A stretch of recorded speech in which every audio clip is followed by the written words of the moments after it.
What is going on, guys? Modified 360 here, and in today's video I'm going to be talking to you about what it is to look for in a computer. Whether it is that you're going to be buying one for yourself, buying one for a family member or a friend, especially because of the holidays coming up. You know, we have Christmas and so on, and other holidays of course. But besides that matter is, I see people, whether it is that you're going to Best Buy, whether it is that you're going to Tiger Direct, Walmart, Target, etc., these big name brand stores, and people will just buy a computer based on the fact of, oh, there might be a deal, there might be a computer that it looks great in the store, it may look great displayed, it can have all the features, and the guy could come out from the tech department and say, oh yeah, this computer's great, it's got 4 gigs of RAM, yeah. And it's Windows 8, Windows 8.1, it's a great computer, you must buy it. And one of the problems is for me, with that, number one being tech savvy, I just know that every computer in the store is going to be marked up at least 5 to 10% more than what the computer's actually worth. Even at Tiger Direct, and that's one of the things why I shop on eBay a lot, why I shop on Newegg.com, because you are going to find some great deals. And when you buy a computer versus building your own computer, it can tend to save you quite a bit of money. On the flip side, you could either buy a pre-made computer or build your own computer and save money. It really depends on your outlet, really depends on what kind of computer you're building, where you're getting your parts, where you're getting your computer, and who it is that you're buying it from. So there's many different variables as to how you can save money and also get the best out of what you're wanting as far as in a computer. And on another important note, guys, you also have to realize before you even touch the buy it now button or even go and do a transaction at a store buying a computer, you have to think firsthand, what are going to be my practical everyday uses for this particular computer that I love so much? Assuming that you want to be fully confident in what you're buying. So there are these different things to look at, because I understand many of you guys might be saying, oh, well, Modified 360, I already know this, why are you telling me this? Well, you'd be surprised, and I've made the mistake too, and you just kind of, you live and learn. I've bought computers, I've bought electronics that I thought would be so great, that I would really be using, but then once I got it, I was like, why the hell did I buy this? Especially like for tablets, for certain mobile devices. I mean, I bought, hundreds of dollars worth of electronics, and I wound up, not thousands by now, but you have to think of the reasoning behind it. It may sound great at first, buying this particular laptop or buying this particular, whatever it may be, not just a computer, but you have to think of the everyday practical reasoning behind why it is that I bought it. And you definitely want to feel confident, and you don't want to have buyer's remorse. So anyways, guys, as I was saying about buying the computer based on what you're going to be using it for, am I going to be using this computer or, this mobile device or any kind of tablet-based computer as far as I'm concerned as well? Am I going to just be using it for word processing, Facebook, Twitter, social media outlets? Am I going to be using it for, graphic-intensive programs? For me, I definitely use graphic-intensive programs all the time, especially when I'm rendering all the time my videos in HD. I use Sony Vegas Pro, After Effects, Photoshop, you name it. I even play a few games on my computer, Believe it or not, I actually play WoW from every once in a while anyway, and it uses quite a bit of a system resource, I'm not going to lie. So, again, you want to look at these factors, how much CPU power am I going to need, RAM, hard disk space. Many people will just go out and they'll buy a computer as well based around the premise of, oh, look, it has a solid state drive, it has a it has an Agility or, a Samsung 840 series solid state drive, which is very good, by the way. I highly recommend that, the Samsung 840 series. But in either case, people will go out and they'll buy a computer just based on one component and not think ahead of, well, wait a minute. A solid state drive is not going to hold as much data as a regular full-on mechanical drive. And even though they make up to 2 terabyte, as far as I know right now, 2 terabyte solid state drives, they're going to be insanely expensive, and for a fact they're not going to come standard on a regular Dell laptop. So usually your solid state drives to begin with are only going to be, on average from 120 to 360 gigs. So that's another factor to weigh in.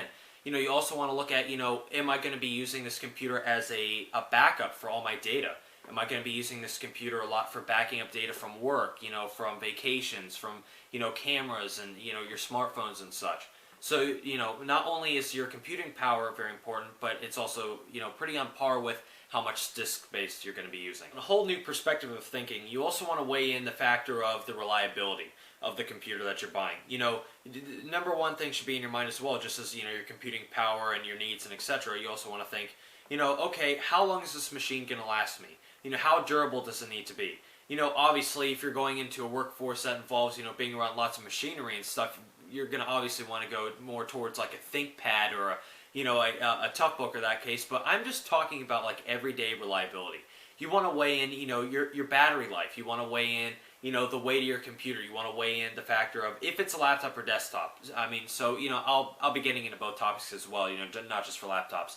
But, most people tend to buy a laptop nowadays. And, moving on to tablet computing, the market can tend to weigh a little bit. So, just kind of bear with me here. But as far as reliability goes, as I mentioned, you definitely want to think about, the kind of brands that are out there that, might appeal to you more.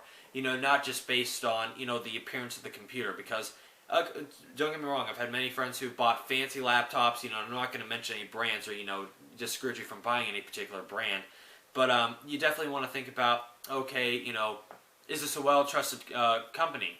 How is the IT support if anything goes wrong? You even want to weigh in things like, okay, well, what if the machine, what if something happens to it? How long is that warranty and things of that nature? Now, when you're building a computer, it's a whole different story because really you're just kind of going by the individual warranties on all those components. But typically when you're going to buy a desktop, the reliability factor, in my opinion anyway, just based on, my own experience with building computers for the past couple of years, I've never really had any issues with desktops. Besides me being an idiot overclocking a few, the processors, you're really not going to see any issue with the desktop, assuming that you wire it all properly, your power supply, you get the right kind of motherboard, you get the right kind of components with the right name brands.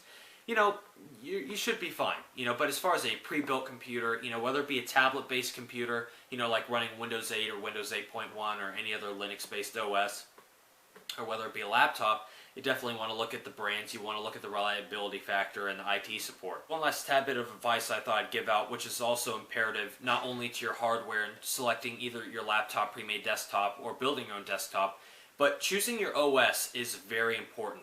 Whether it is that you're going to be using, again, graphic intensive programs, whether you're just going to be using the computer for basic, internet, whether it is that you're going to be using it for social media, mail, etc., and just, word processing. Your operating system is important because many people have, well, pretty much everyone has their own preferences. And me personally, I'm still using Windows 7. Windows 7 was introduced in 2009, I believe mid-2009. Windows 7 Ultimate, I love Windows 7 Ultimate, and I use BitLocker, which is a great feature for encrypting the hard drive, because I actually have 3 onboard hard drives on my machine. So again, there you go, just a perfect example of why I chose my operating system for just one example. And many, viewers alike, I'm pretty sure that, you're familiar with what you're used to. Do you want to use a tablet-based operating system like Windows 8 or Windows 8.1, where you're not going to really be needing to do a whole lot of administrative tasks, really a whole lot of, running a whole lot of programs, keeping a database, and just using the internet, then hey, Windows 8 might be the OS for you. Are you using a computer that just does not use a whole lot of graphics power? You just want a bare minimal computer. Even if this also applies if you're buying an older computer. If you're just going to fix up and just buy an old laptop. You might just want to look at Windows XP. Even though Windows XP was introduced in 2001, believe it or not, people still use Windows XP. I cannot tell you how many companies, how many, as an IT guy anyway, I walk into many companies, many different small businesses, and they're still rocking Windows 7 Professional Service Pack 3 Edition. So, and it's a great lightweight operating system that just works. Enough said, it just works. So there's also Linux. Now, many people, there's always been some controversy about Linux for some reason. I personally know how to use Linux just because there have been many programs that I've used in Linux. Even with the Xbox modding, as you guys well know, that what I do, many of the programs run only in Linux, and you're actually able to install Linux on an Xbox. So, just some user preference there. But why that's important too is because Linux is very customizable. Really, Linux is an expansion of how smart you are with it. And when I say that, I mean because if you know Linux, you can literally customize the operating system to your full liking, whether it be security, the appearance of the GUI, whether it be, your whole configuration, how much kernel usage and things. It's incredible. And, even then, I don't use Linux a whole lot to that point of even modifying the OS itself. But, Linux is also a great OS because many devices are powered by it. Many of your tablet-based computers, whether it be a tablet or a smartphone, I guarantee you, even the iPhone they are all based on variants of Linux, if not the Unix operating system. So anyways, guys, I hope this video helped you out a little bit, just kind of getting familiar with thinking, outside of the box of just buying a computer. And hopefully, guys, I don't have many people that are like, oh, Modified 360 already knew this, whatever. But you know what? It never hurts to rethink about these things. So again, guys, just covering over your hardware, your software, everyday preferences, your durability. Very important stuff, guys. So anyways, guys, I'll just wrap up this video. I thought I might just kind of make a follow-up video after this, too. I'll show you guys my custom computer as well, so, be on the lookout for that video up to come. But anyways, guys, thanks for watching, and please comment, rate, and subscribe. See you guys.